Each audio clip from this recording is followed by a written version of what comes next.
Yes, और अभी मैं बार बार यही बोलूँगा, कीप ऑन रीडिंग। और बच्चों देखिए, जो मेजर मिस्टेक्स अपने साइड से होगी, एक चीज़ याद रखिएगा, जो मेजर मिस्टेक्स अपने साइड से होगी वो ये होगी कि अपन ना एग्जाम में, मतलब जैसे मैंने बहुत सारे लोगों से ये सुना कि सर हम क्वेश्चन रीड नहीं, मतलब क्वेश्चन को हम इंटरप्रेट नहीं कर पाते, रीड तो कर लेते हैं तो समझ में नहीं आता, ये प्रॉब्लम होती है।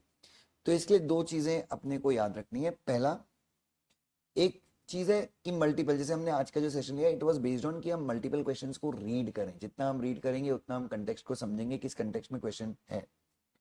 और दूसरा सबसे इंपॉर्टेंट तरीका, और मैं चाहता हूँ ये तरीका सब यूज़ करें और मैं भी यही तरीका यूज़ करता हूँ।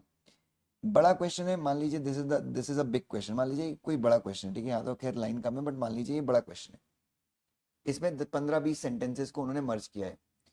तो पहले आप यहाँ से लेके यहाँ तक पढ़िए, इसके ऊपर आप मार्किंग वन पहला पॉइंट लगा दीजिए कि out of 10 directors 5 are Indians and 5 are foreign national based on Indonesia, based in Indonesia, step one.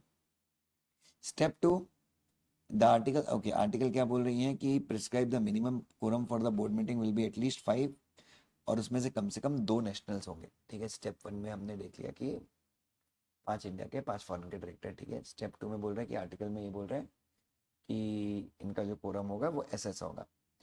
Step three, comment if such clause in the article is valid, okay. अच्छा, article में अपन ऐसा clause डाल सकते हैं। अब देखो, अब ये हो गया, आपने लिख दिया।